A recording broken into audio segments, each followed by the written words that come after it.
Just thanking the tarot for being in our circle tonight, offering alternative messages and guidance.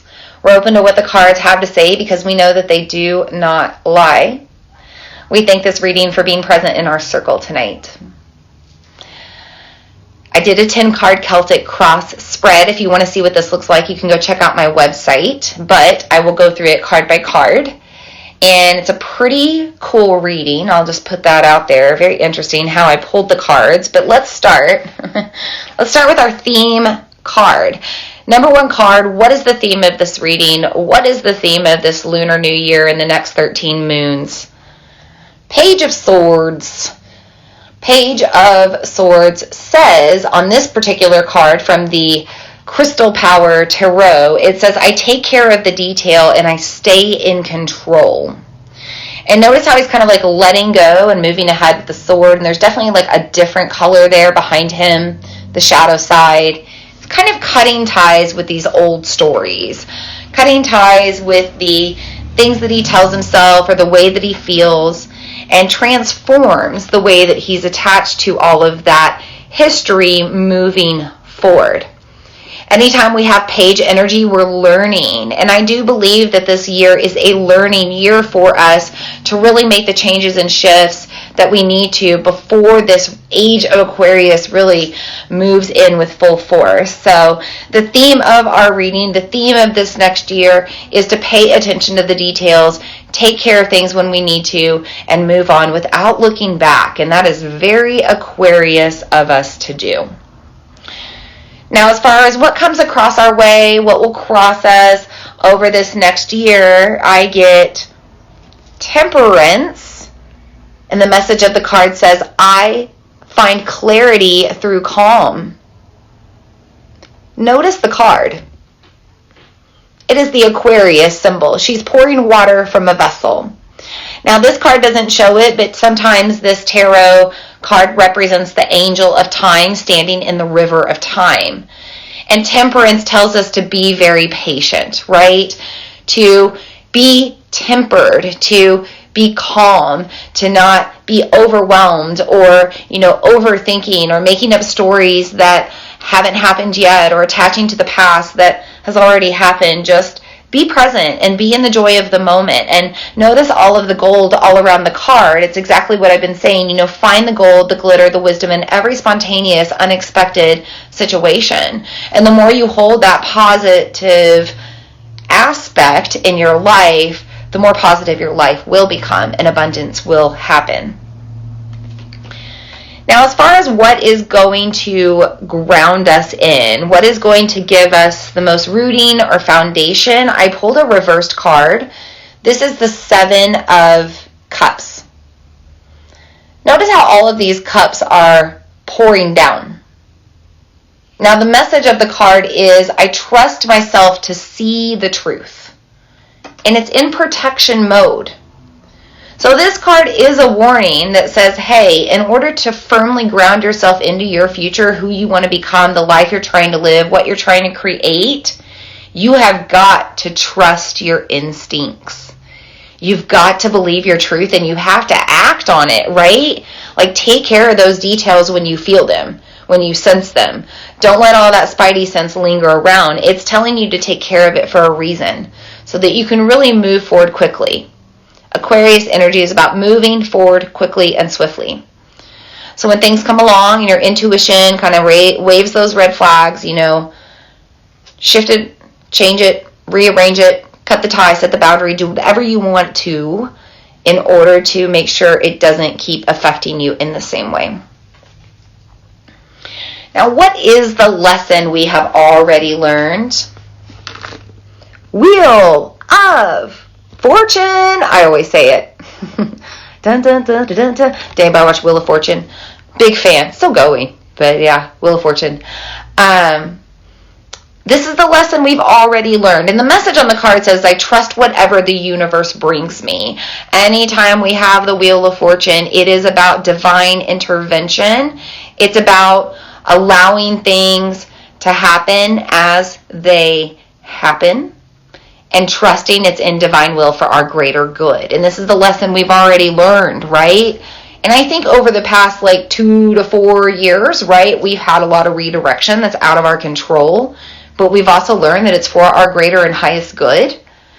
So if that keeps happening in these next 13 moons and you get some redirect, again, trust. We're turning the wheel of fortune. You have fortune coming your way, right? Temperance tells you to be present in it. Find the joy in it. Find the gold in it. And you will. Now, what is the highest thing that could be coming our way? Highest wisdom, highest grace. 10 of Cups.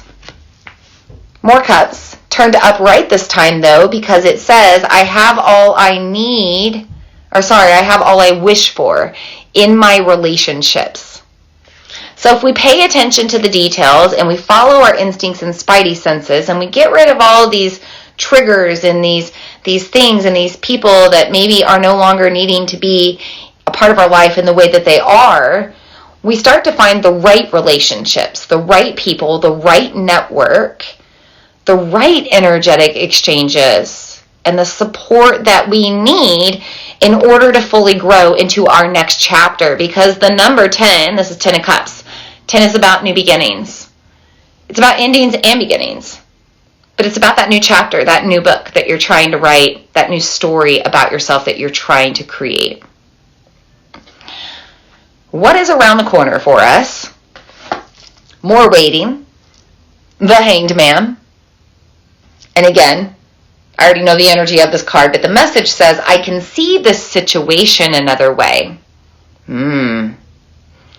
It's going to be a lot of unexpected things come our way this next year, I think, and we're going to have to wait around and hang out and wait for results that we're expecting to happen, and it's probably not all going to happen really until next year. There's definitely going to be growth this year. We're definitely going to have change. We're definitely going to have new ideas and new directions. We're going to follow new paths. And we're going to have some success there. But as far as what we're ultimately trying to become, I don't think that's going to happen until next year. And it's interesting that this is kind of the message right now, just with my own personal life, because next weekend, the 17th, is the 12-year anniversary of losing my father. And I always talk about how there's kind of this number of 12 or 13 that gives you a sense of next chapter, completion, wholeness, and I feel like a lot of people heal grief after about 13 months, 12, 13 months. But I also feel like there's something transformative for my own life in this 12th year. And I feel like I'm moving into a different chapter with myself. So I just put that out there to say that, you know, sometimes when we're waiting around for things to happen and they're not happening in the way that they do, it's because we are having great things happen in the shadows that are coming our way. And what I'm doing now in this 12th year of losing my father is pretty surreal and pretty crazy. And there's a lot of things in the shadows right now I'm not talking about and giving voice about, but I've got big growth coming this year, and I know I do. And I know I've been making space for it. And I know it's probably still not going to fully come for another year, but I know that this year is about putting the energy towards that no matter what spontaneous thing. So just to put it without putting out details, I have several calls and meetings over the next couple of months with big energy, big people, big opportunities. And I'm excited. So I digress. Okay, hang around. Wait for those results. If they don't happen the way you want, like I spent this whole past year in allergy season not creating what I wanted to with my eyes swollen shut for the most part, it's because I needed to hang around and I needed to wait for this year and what was going to happen and the freedom I would have to be able to pursue it, because I wouldn't have had that freedom last year. The last 4 cards I pulled are just 4 bonus cards, and I kid you not, I shuffled this deck 4 times. I split it 4 times, and then I just took the pile of cards and I pulled them from all over, even with these last 4 cards. And they are all swords. Every single one. Remember what our theme of our reading was? Swords. Page of Swords. And in case we weren't sure about it, the cards say, hey, cut the ties. Set the boundaries. Say no. You do you, boo. Let go of the rest. To sum it up, swords are always about all of those things, okay? Your Three of Swords, the message says, I see things exactly as they are. Kind of like these other messages. I see the truth. I pay attention to the detail. When we have the Three of Swords, it's about seeing through the smoke and mirrors of the relationships that we have, the energetic exchanges that we have. Maybe we start to see dishonesty, lies, lack of integrity, just things that we didn't see before that were in the shadows. They're going to come through. And when they happen, look how these swords are like, set your boundary and get away from that energy because it's not good to be with. If you move on to the Five of Swords, 5 is always about growth. The message on the card says, I will heal myself. The swords are going in the ground, pointing down. 5 is about growth. You can't grow if you don't heal your wounds, right? So you got to kind of put your foot down on what doesn't serve your health and wellness and energy and harmony and symphony anymore. Okay? Start setting those boundaries so that you can heal instead of giving your energy away where you don't need to. We have the Six of Swords, also pointing down. 6 is both a number of family and community, and this is all about relationships, networking, and telling you that if you cut ties with those those people, 7 of Cups, right? Then you end up with the right people in your life, 10 of Cups, in order to make things happen. So get rid of your network. Cleanse, do that whole, I'm cleaning up my friends list on Facebook. But let it be your life.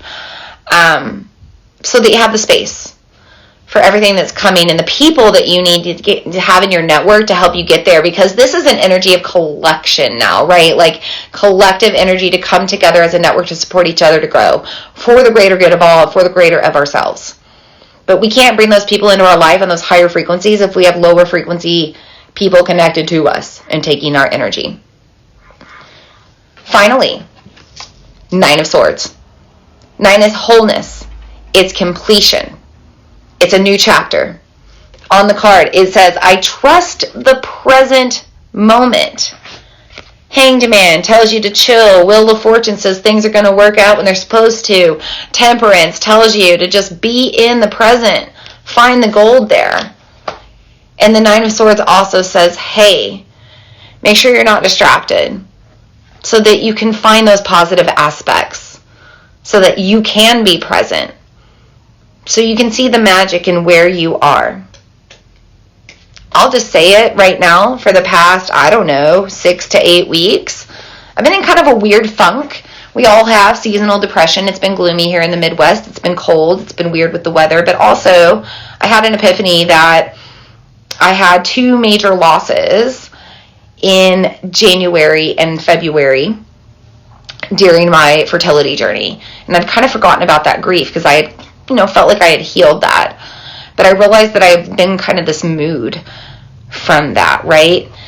And so I've started to have a lot of gratitude for my son and for this one and only child that I have. And I don't know what the future holds for my fertility, but I'm probably sure that he's the only one that's going to be here in my life as my child. And yes, is it a little distracting when he's at the door and he's, giving me a book and giving me some little gifts and things, and could I be frustrated with that? Yeah, 100%.